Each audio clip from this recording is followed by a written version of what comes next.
Assalamualaikum warahmatullahi wabarakatuh. Selamat siang para pejuang cuan. Gimana kabar kalian di siang hari ini? Semoga kalian dalam keadaan sehat semua ya, dan saya doakan sukses semua buat kalian. Amin. Mantap jiwa ya. Jangan semangat dan selalu putus asa teman-teman ya, karena saya yakin banyak dari sekian teman-teman semua yang kali ini merasa ngeluh ya, kali ini merasa jenuh, kali ini merasa kok nggak naik-naik harganya gitu ya. Tapi tetap teman-teman nggak usah ngeluh, nikmati prosesnya. Tetap secangkir kopi harus selalu ada buat menemani kesempatan kali ini teman-teman. Bersama-sama kita pantau, kita lihat perkembangan kripto kali ini teman-teman, dan dimana kalau kita lihat bersama-sama ya, sebenarnya untuk market capnya kembali turun ya, terakhir itu berada di area 1,63, kali ini udah berada di area 1,58 teman-teman. Dan untuk Bitcoin dominance-nya juga mengalami penurunan, saat ini berada di area 52,3. Untuk fear and greed-nya masih sama, masih extreme greed teman-teman ya. Dan di sini menariknya teman-teman ya, token ekosistem daripada Solana mengalami kenaikan yang cukup impulsif juga ya, termasuk ada Bong, ada Cito ya kan, yang ya membawa presentasi induknya naik sampai sekian. Wah, mantap jiwa ya. Nah, kali ini teman-teman ya, kita bisa ambil kesimpulan atau pembelajaran dari Solana juga sebenarnya. Ini kita akan membahas Shiba Inu, tapi kita ambil gambaran atau pandangan tentang Solana. Ya, apa yang bisa kita ambil para holder Shiba Army. Kalian tahu ya, blockchain daripada Shiba Inu yaitu Shibarium, dia belum memiliki lah ya token-token yang memang bisa membuat induknya naik. Nah, ketika Shibarium nanti mampu melahirkan token seperti Solana melahirkan Bong, Solana melahirkan Cito. Dulu Bong waktu rilis Solana mengalami kenaikan yang cukup impulsif juga. Bong juga mengalami kenaikan, dan beberapa hari yang lalu Cito ya kalau nggak salah namanya, dia terlahir dari jaringan Solana dan ngepull juga, akhirnya induknya juga naik. Begitu pula Shibarium nantinya teman-teman, ketika mampu melahirkan token baru yang mampu ngepam ya kan, yang mampu memberi nilai yang positif, maka Shiba Inu juga akan terkena efeknya, Bond juga akan terkena efeknya. Nah, kali ini teman-teman ya, kita akan membahas perihal Shiba Inu, yang dimana mungkin ini kabar buruk sebenarnya ya, kabar buruk atau bisa jadi dijadikan lah ya sebagai bahan pembelajaran buat kita semua. Bukan berarti kabar buruk ini Shiba Inu jelek, nggak bakal bisa recover, nggak bakal bisa naik, bukan ya. Kali ini Shiba Inu mengalami penurunan dari level kepala 10, saat ini udah berada di level 9854. Nah, kita langsung ke informasinya teman-teman ya. Nah, kali ini teman-teman, Shiba Inu yang dimana ada seorang manusia ya yang menghasilkan sekitar 70 juta dolar di Shiba Inu teman-teman ya. Tetapi ini ada tetapinya, berakhir hanya dengan 4000%. Lantas apa yang bisa kita ambil dari pelajaran ini teman-teman ya? Jadi yang seperti yang saya bilang teman-teman, manusia itu tidak luput dari kata tamak sebenarnya ya kan. Nah, ketika udah profit yang sebegitu tingginya ya kan, yang membuat orang-orang menjadi sangkuters adalah mereka enggan untuk lakukan taking profit sebagian gitu teman-teman. Mereka berpikirnya gini ya, udah cuan banyak, masih bisa naik lagi ini ya kan, naik udah waktunya taking profit, masih bisa naik lagi nih, kita tunggu dulu biar naik, tiba-tiba koreksi. Itu yang bisa mengakibatkan kita menjadi seorang sangkuters. Nah, saya kan sering bilang, ketika teman-teman udah merasa cuan, udah merasa untung gitu intinya dari modal kalian, 30%-nya teman-teman kalian ambil ya, kalian taking profit. 70%-nya ya untuk long term gitu ya. Atau lebih amannya, lebih simpelnya, kalian tarik modal, sisanya biar berjalan sesuai target harga yang kalian inginkan gitu teman-teman ya. Nah, kali ini dalam kisah peristiwa malang ini, seorang menginvestasikan 4.000 dolar di Shiba Inu dan kemudian melihat portofolinya membengkak menjadi 70 juta dolar ya dalam waktu kurang dari setahun. Jadi mengapa dia tidak menguangkan 70 juta dolar tersebut menjalani kehidupan kebebasan finansial bersama Shiba? Baiklah, mari kita cari tahu. Oke, nah jadi ada cerita bahwa seorang pria di Dubai mengambil posisi masuk awal di Shiba Inu hanya beberapa minggu setelah peluncuran pada Agustus 2020.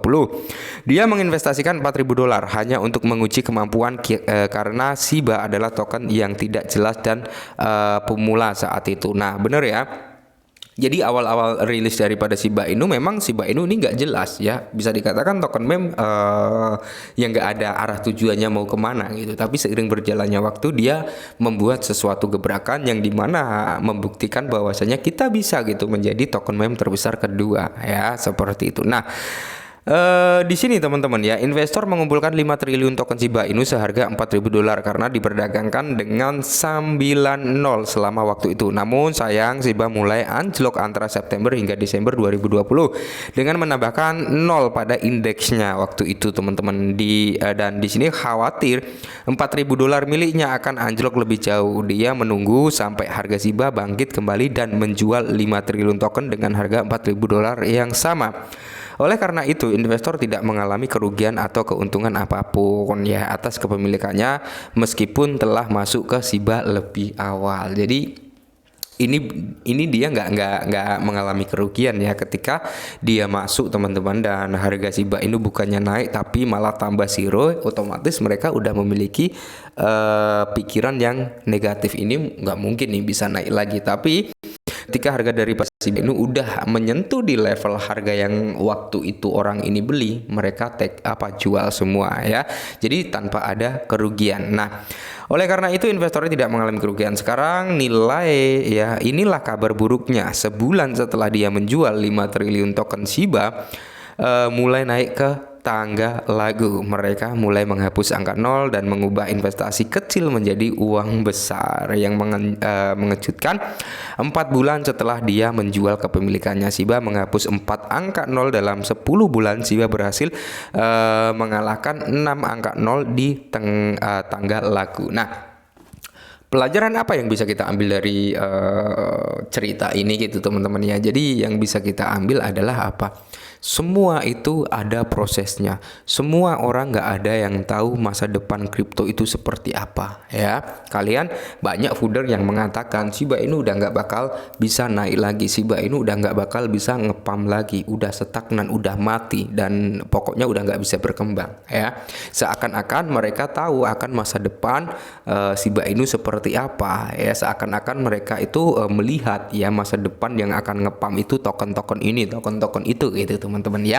Tapi the real 100% gak ada orang yang bisa memprediksikan aset mana yang bisa ngepam lebih dulu, yang bisa menjadikan kita seorang miliarder. Jadi langkah yang bisa kita ambil adalah kita menyebarkan aset kita menyebarkan value kita ya. Jadi uang kita itu disebar teman-teman, jangan berfokus sama satu aset ya. Kalian punya Shiba tapi kalian fokus ke Shiba terus, wah beli turun beli, padahal kalau kalian sebar, kalian itu ibarat kata adalah tanam jaring gitu teman-teman. Tapi kalau kalian hanya fokus ke Shiba, masuk ya. Saya juga nggak menyarankan hal seperti itu meskipun Shiba memiliki potensi yang masih cukup cerah ke depannya, tapi alangkah baiknya disebar teman-teman ya, karena kita nggak tahu nih mana yang akan meledak lebih dulu gitu loh ya. Nah, kesimpulan investasi sebesar $4.000 ya berubah menjadi $70 juta pada Oktober 2021 ketika Shiba mencapai titik tertinggi sepanjang masa sebesar 8616 ya. Jadi moral dari cerita ini adalah jika Anda masuk pasar mata uang kripto, atasi cara Anda panik dan beraksi, benar ya. Karena rata-rata orang yang jadi founder itu mereka menginginkan harga itu ketika dia beli nih di harga Rp1 misalkan ya, mereka berharap harganya naik ke Rp2, ke Rp3, ke Rp4. Tapi ketika harganya turun, mereka cenderung mencoba untuk bertahan dulu nih awalnya ya lah, tapi turun lagi, mereka cut loss, ujung-ujungnya apa? Jadi founder bisa juga seperti itu. Atau yang satunya adalah orang yang udah tahu potensi aset tersebut ke depannya akan seperti ini, mengharapkan harganya turun dulu, makanya di food sampai gila-gilaan. Biar apa? Orang-orang yang udah beli jadi panic selling, panic attack ya, mereka ngejual, akhirnya harganya turun, dan orang yang nyebar food tadi bisa masuk dengan harga murah. Ada 2 skenario seperti itu teman-teman ya. Jadi saran dari saya ya kan, Ini pelajaran cukup berharga sebenarnya ya. Saran dari saya teman-teman. Jadi gini loh ya. Kita itu memerlukan yang namanya do your own research. Segala sesuatu kan bisa terjadi gitu loh ya. Saran dari saya, meskipun hanya punya sedikit, setidaknya teman-teman ya, setidaknya kita punya gitu loh. Jangan panik, jangan grogi, jangan ini itulah ya intinya. Jangan mengikuti apa kata orang gitu ya. Ketika ada berita positif ya kita riset lagi lebih dalam, ketika ada berita negatif ya kita riset lagi lebih dalam gitu teman-teman ya. Jadi jangan semata-mata langsung diterima mentah-mentah, jangan seperti itu ya. Paham lah sampai sini, oke? Mungkin ini dulu, semoga bermanfaat dan salam cuan.